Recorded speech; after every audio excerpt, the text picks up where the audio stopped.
Doa itu adalah penyerahan diri. Dan penyerahan diri bukan tindakan yang pasif. Penyerahan diri adalah tindakan yang aktif. Karena apa? Saat kita menyerahkan diri kepada Allah, bukan didorong oleh keputusasaan, tetapi penyerahan diri kepada Allah. Karena kita percaya apapun realitas yang terjadi, pasti pilihan Allah. Karena tidak ada dalam satu peristiwa pun yang tidak ada hadir Dia. Tidak ada.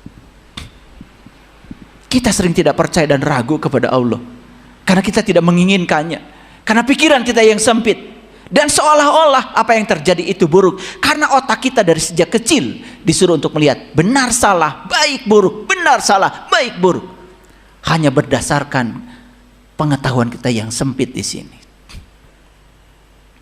Hadirin, doa frekuensi tinggi itu membebaskan diri kita dari kebutuhan untuk meminta, bahkan tidak memaksa Tuhan untuk mengabulkannya. Sementara selama ini kita terus memaksa Tuhan untuk mengabulkannya.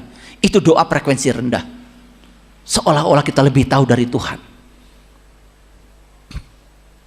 Makanya saya sudah sampaikan di kajian yang kemarin, doa itu casing luarnya adalah kata-kata, dan semua kata-kata itu bahasa manusia. Tetapi di dalamnya, konten yang di dalamnya, yang ada dibungkus dengan kata-kata, itu adalah getaran, itu adalah energi. Saya kemarin memberikan contoh, banyak orang yang ketika diajak, kamu datang ya ke pertemuan besok, insya Allah, bahkan insya Allah, religius. Tetapi getaran di dalamnya sudah ada keinginan untuk tidak datang, maka dia tidak akan pernah datang. Sebaliknya orang yang tidak menggunakan casing itu, tapi getaran dalam dirinya sudah ada, bahkan sudah membayangkan seolah-olah dia sudah datang di pertemuan itu, dia akan datang di pertemuan itu. Percaya sama saya. Makanya saya menyampaikan di kajian yang sebelumnya, jangan pernah berpikir cara, karena cara itu sangat misterius. Kita tidak tahu cara semesta bekerja itu, kadang-kadang kita tidak tahu. Mungkin pernah ada yang mendengar seseorang yang ingin dikayakan oleh Allah, kemudian dia tiba-tiba mendapatkan kata-kata yang kurang tepat ketika sedang jualan es teh. Siapa tahu itu doanya dia, karena dia berserah diri kepada Allah sepenuhnya supaya diberi kelimpahan. Lagi dagang es, kemudian ada yang ngata-ngatain kata-kata yang kurang tepat, dan kemudian saat itu banyak yang jenguk sama dia, bersimpati. Ada yang ngasih umroh, ada yang ngasih perbaikan rumah. Cara Allah itu sangat misterius. Makanya kita kalau selalu berpikir cara, kalian mentok, pengen beli mobil, langsung lihat saldomu. Ya saldomu ya itu. Juga ada tulisan, maaf saldo tidak cukup.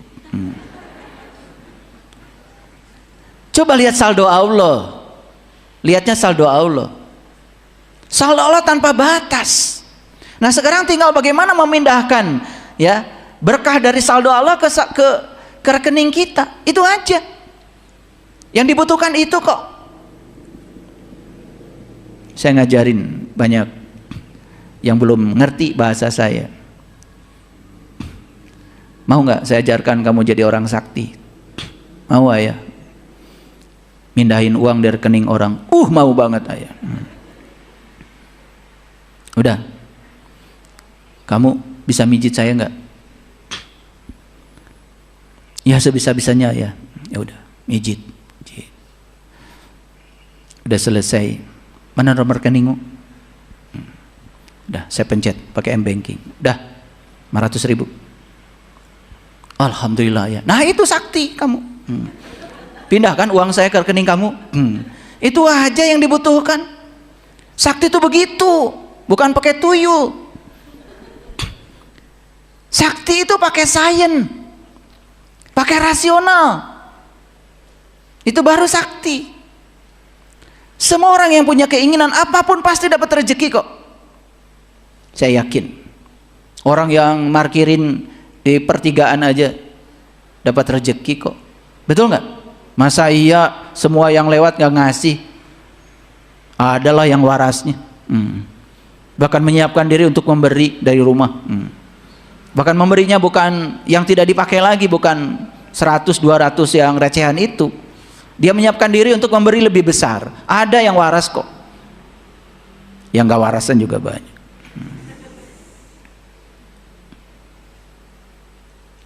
Hadirin, kalau kita mengacu pada Quran surat Al-Baqarah surat kedua ayat 269, ayat ini sering saya sampaikan. Sekarang saya bacakan ulang. A'udzubillahi minasyaitonirrajim. Bismillahirrahmanirrahim. Yu'til hikmata may yasha wa may yu'til hikmata faqad utiya khairan katsira wa may yazakkaru illa ulul albab. Allah menganugerahkan hikmah kepada siapa yang dikehendakinya, dan barang siapa yang dianugerahi hikmah, ia benar-benar telah dianugerahi karunia yang banyak, dan hanya ulul albab yang dapat mengambil hikmah. Oke, lihat saya semuanya. Kembali kepada yang kajian tadi. Masih ingat tadi pergeseran kesadaran? Apa tadi? Udah lupa lagi. Baru aja di sini. Apa? Ya, begitu ada peristiwa yang terjadi, apapun itu, tidak ada peristiwa yang berdiri sendiri. Semua itu adalah pesan semesta buat kita. Nah, kita bisa menangkap pesannya tuh dari peristiwa yang terjadi itu.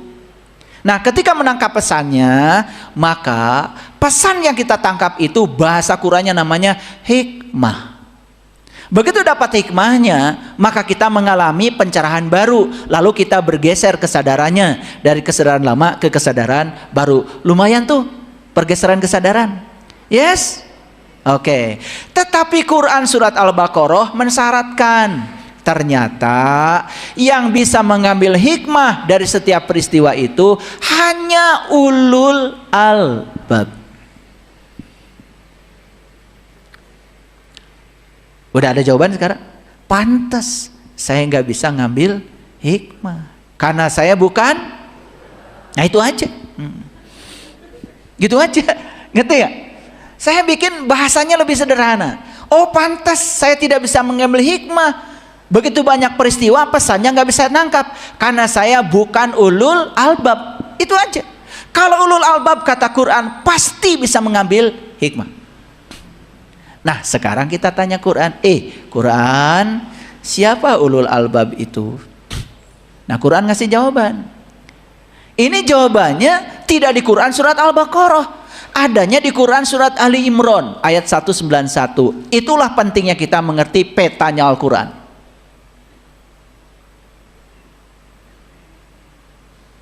Jadi terkadang jawaban untuk satu istilah itu tidak di berikutnya, bahkan loncat ke ayat lain. Nah kalau kita sudah bisa memahami petanya Al-Quran, mappingnya Al-Quran 30 juz, itu mau loncat kemana-mana gampang. Makanya ya ada tokoh besar dulu namanya Ali Audah. Beliau menciptakan satu kitab petunjuk memahami Al-Quran namanya Konkordansi Al-Quran. Pernah dengar gak? Konkordansi Al-Quran, pernah dengar gak? Belum pernah dengar? Pantes kalian gak paham-paham Quran ya. Konkordansi Al-Quran itu isinya apa? Misalkan gini, ayat tentang yazkuru itu adanya di surat apa saja. Itu bayangkan dulu Ali Audah itu mencari itu manual. Dan sekarang konkordansi Al-Quran itu sudah dalam bentuk digital, sudah dikeluarkan Departemen Agama. Sudah pernah menggunakan aplikasinya? Aduh ya. Kalian hidup di zaman digital kayak gini, tidak menggunakan aplikasi. Aduh itu HP, bukan smartphone. Makanya kalian kalau cuman ingin WA, nggak usah beli HP yang 24 juta. 24 juta.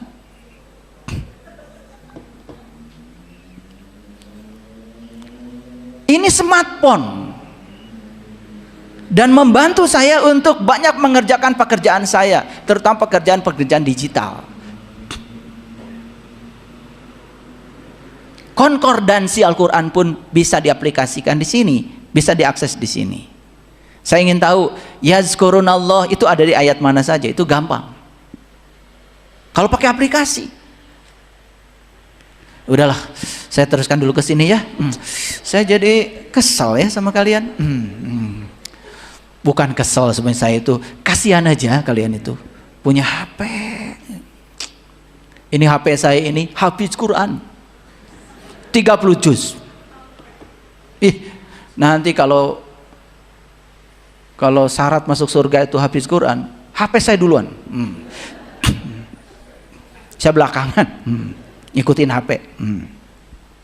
Makanya ya, hafal itu hanya level keterampilan berpikir yang paling rendah.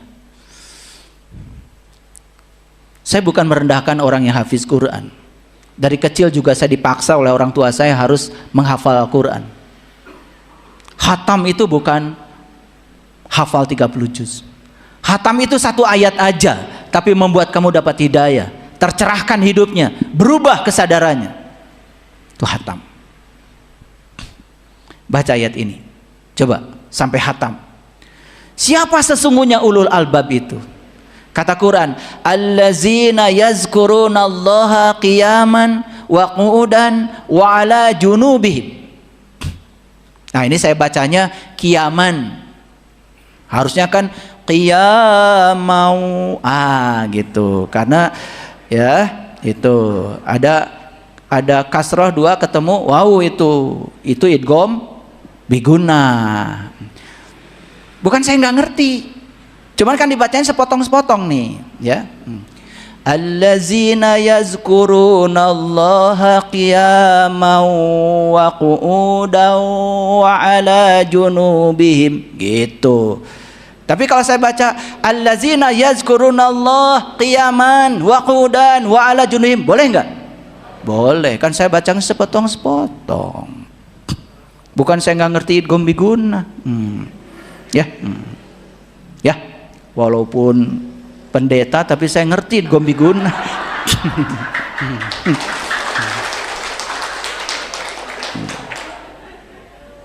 Saya disebut pendeta ya nggak apa-apa, pendeta orang terhormat daripada penjahat. Makanya saya nggak marah disebut pendeta, nggak apa-apa, nggak apa-apa. Ya, mereka kan nggak kenal saya. Ya, oke, lanjut dulu ya. Jadi ulul albab itu adalah orang yang mengingat Allah sambil berdiri, duduk, berbaring. Jadi dia ingat Allahnya nggak ada putus-putusnya. Berdiri, duduk, dan berbaring ini bahasa simbolik. Artinya dia ingat Allahnya gak ada putusnya. Berarti ulul albab ini adalah orang yang sudah tahu dan kenal kepada Allah.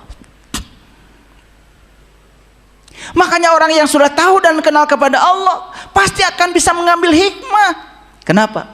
Kemanapun dia memalingkan wajah, gak ada yang dia saksikan kecuali Allah. Dia sadar tidak ada satu peristiwa pun di semesta yang terjadi tanpa kehadirannya.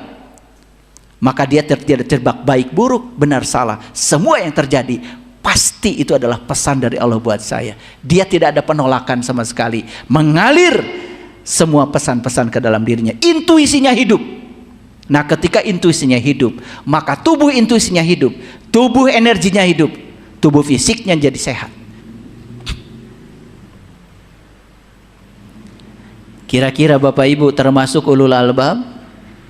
Sudah bisa ingat Allah berdiri, duduk, berbaring? Sudah bisa? Ya belum bisa, kenal juga belum. Karena kita masih di jalan lama, belum memasuki jalan baru. Makanya saya katakan keberanian untuk melepaskan jalan lama. Ini judulnya. Kalau tidak punya keberanian, gak bisa. Oke. Nah, menurut David Hawkins, tingkat kesadaran itu menentukan perspektif seseorang. Dan tingkat kesadaran dapat mengarahkan atau mendikte cara seseorang bereaksi terhadap sesuatu sesuai dengan pengalaman hidupnya. Lihat saya semuanya. Tingkat kesadaran seseorang akan mendikte cara dia bereaksi terhadap peristiwa. Ada nggak orang yang setiap peristiwa apapun reaksinya selalu negatif? Ada? Ada Pak? Banyak. Siapa diantaranya? Nah itu. Tergantung tingkat kesadarannya. Orang yang kesadarannya sudah tinggi, bahkan sudah tidak melihat perbuatan apapun di semesta ini kecuali perbuatan Allah, tidak terjebak baik buruk benar salah, selesai semuanya, tidak ada penolakan. Itulah pentingnya kenapa kita mengenal Allah. Kalau sudah sampai situ, tauhidnya sudah di situ. Tauhid itu berselaras dengan kehidupan, dengan sikap. Tingkat kesadaran manusia itu fluktuatif. Tahu fluktuatif? Fluktuatif itu gini nih, kayak ombak. Ya, lihat saya semuanya. Namun kata Hawkins mencatat bahwa kita sebenarnya memiliki keadaan normal yang dominan. Lihat saya semuanya. Tingkat kesadaran seorang itu fluktuatif gini, naik turun. Tetapi sebetulnya kata Hawkins, tiap orang itu punya average-nya, punya rata-rata. Dominannya dia di mana? Jadi walaupun fluktuatif, gak mungkin tiba-tiba baik banget, buruk banget, gak mungkin. Gak mungkin. Gak mungkin. Ada yang begini, ada yang begini. Amplitudonya tidak terlalu ekstrim. Dan itulah yang disebut dengan keadaan normal yang dominan. Jadi setiap orang tuh punya keadaan normal yang dominan kesadarannya. Walaupun fluktuatif, tidak mungkin hari ini misalkan seseorang ini tiba-tiba menjadi sangat pemurah, besok menjadi sangat pelit sekali. Nggak mungkin, pelit mah pelit weh. Betul nggak? Cuman paling juga jadi pemurahnya ya recehan dulu ngeluarinya gitu. Yang sudah tidak dibutuhkan disumbangkan, pura-pura nyumbang lah gitu. Jadi kalau orang walaupun kesadaran itu fluktuatif, maksudnya tidak mungkin tiba-tiba dalam sehari semalam seseorang itu asalnya tidak terpuji, dia terpuji, nggak mungkin. Tetap aja kalau yang tukang bicarakan orang, tetap aja bicarakan orang. Cuman frekuensinya sudah mulai berkurang. Kalau kemarin misalkan bicarakan orangnya sehari 100 orang yang dibicarakan, nah besok-besok jadi 99 orang, gitu aja. Itu. Jadi tetap aja dominannya di mana? Itu. Ngerti maksud saya? Nah sekarang Bapak Ibu temukan, Bapak Ibu itu keadaan normal yang dominannya itu di mana? Jadi walaupun fluktuasinya itu ya di sekitar itu. Nah kalau di universitas, kalau mahasiswa saya, itu saya ajarkan namanya teori deret. Ada deret Tyler, deret McLaurin, deret Fourier. Jadi itu adalah mendeteksi kesalahan di sekitar titik tertentu. Nah, itu kalau di laboratorium pasti harus menggunakan pendekatan itu. Kalau dalam bahasa statistik namanya metode kuadrat terkecil. Pernah dengar? Pernah dengar? Pernah SMA nggak dulu? Saya bingung kalian itu sekolahnya gimana. Pernah dulu bikin grafik pakai milimeter blok? Pernah? Bikin grafik dulu pakai milimeter blok? Pernah? Masa tidak mengenal metode kuadrat terkecil? Udah. Saya bingung, saya tuh just suka bingung kalian tuh belajar agamanya gimana, sekolahnya gimana ya. Gak ada yang tuntas. Makanya tidak siap pakai, ya. Jadi salangkung teh gitu ya.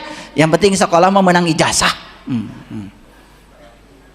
Sekolahnya juga yang penting dapat ijazah.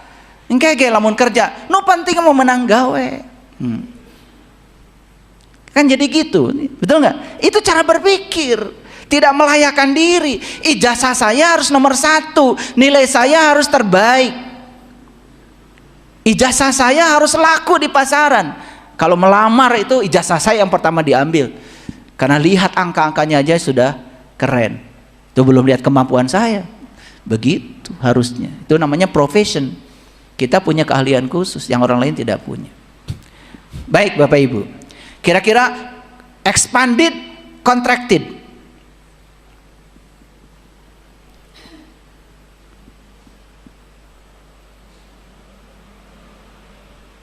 Oke. Untuk tahu apakah saya expanded atau contracted, kita harus menggunakan pedomannya. Perhatikan, courage itu berani, nilainya 200. Skala 200 ini adalah titik balik perubahan. Jadi kalau orang ingin berubah ke expanded, harus mencapai skala 200 dulu. Oke, dalam tingkatan ini masih ada rasa marah, merasa tidak ada harapan, kadang-kadang sedikit arogan. Akan tetapi di titik ini ia memiliki cukup kekuatan untuk mengatasinya. Masuk gak Bapak Ibu? Udah masuk gak kira-kira? Ada rasa marah? Masih. Bisa mengatasinya? Gak bisa. Parepos piring.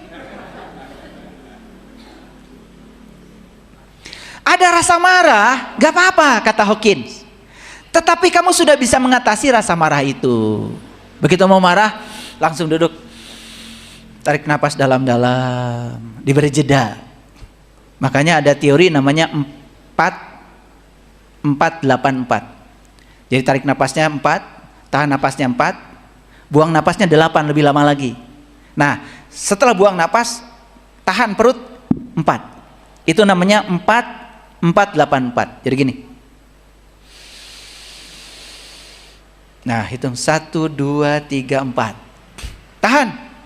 1, 2, 3, 4. Nah, ketika membuang napas lebih lama. Tahan, sedikit-sedikit buang napasnya. 1, 2, 3 sampai 8. Nah, ketika buang napasnya sudah lebih lambat dari tariknya, sudah ada batit, sudah ada jeda. Kita emosinya sudah mulai turun. Reaksi terhadap situasi sudah mulai berkurang. Baru setelah itu dalam keadaan kosong, hitung lagi. 1, 2, 3, 4. Tarik lagi. 4, 4, 8, 4. Silakan dipraktekkan. Khusus untuk yang suka marah. Ya, baik-baik. Nanti mungkin ada sesi khusus ya, harus ada sesi khusus meditasi gitu ya. Biar calalager ya kalian itu. Cinga tuh tong gede amak ya. Geus karolot gede amak. Duh. Bahasa Inggrisnya itu tuh nurus tunjung.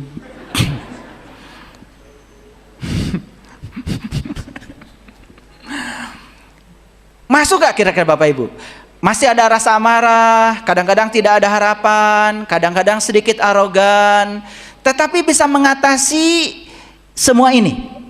Kalau Bapak Ibu sudah sampai di level ini 200, ini sudah mau masuk ke expanded nih. Tapi rasa marah tidak bisa diatasi. Ya, ketika kita putus asa, susah bangkit, nggak ada harapan. Kadang-kadang arogannya luar biasa, sombongnya auzubillah. Ya, makanya kalau ada orang sombong, auzubillah. Apa artinya auzubillah? Aku berlindung kepada Allah. Dari apa biasanya? Dari godaan setan yang terkutuk. Ya, karena orang sombong itu siapa? Itu kan kalian tahu, ya. Akan tetapi di titik ini ia memiliki cukup kekuatan untuk mengatasinya. Nah, sebagai perbandingan skala di bawah 200 masih melihat diri sebagai korban. Lihat saya semuanya. Kalau di bawah skala 200, semua orang merasa kalau ada peristiwa itu dia merasa korban. Makanya dia tidak pernah menyadari dirinya. Seolah-olah semua peristiwa itu terjadi karena orang lain melakukan itu untuk saya gitu. Merasa terzolimi. Nah, siapapun yang dalam hidup masih merasa terzolimi, merasa diri sebagai korban, itu peringatan bahwa Anda skala kesadarannya masih di bawah 200. Nah, ciri-cirinya apa? Orang yang sering merasa korban, sering menyerang orang lain. Seolah-olah yang dilakukan oleh orang lain itu adalah kejahatan. Maka dia selalu depend. Gitu. Cirinya begitu. Coba gampang ya. Begitu orang lain marah, dia langsung marah. Nah, itu ciri di bawah 200. Kira-kira Bapak Ibu masuk 200 atau di atas 200? Di atas? Wih, luar biasa. Tepuk tangan deh, tepuk tangan. Sekarang imajinasikan saya skala kesadarannya sudah di atas 200. Cing era atuh tong amek-amekan wae atas 200 di atas 200 ya gitu. Enggak apa-apa ya. Tapi jangan overconfidence. Nah, sebagai perbandingan skala ya, di bawah 200 masih melihat diri sebagai korban. Sedangkan di tingkat ini, ya di tingkat ini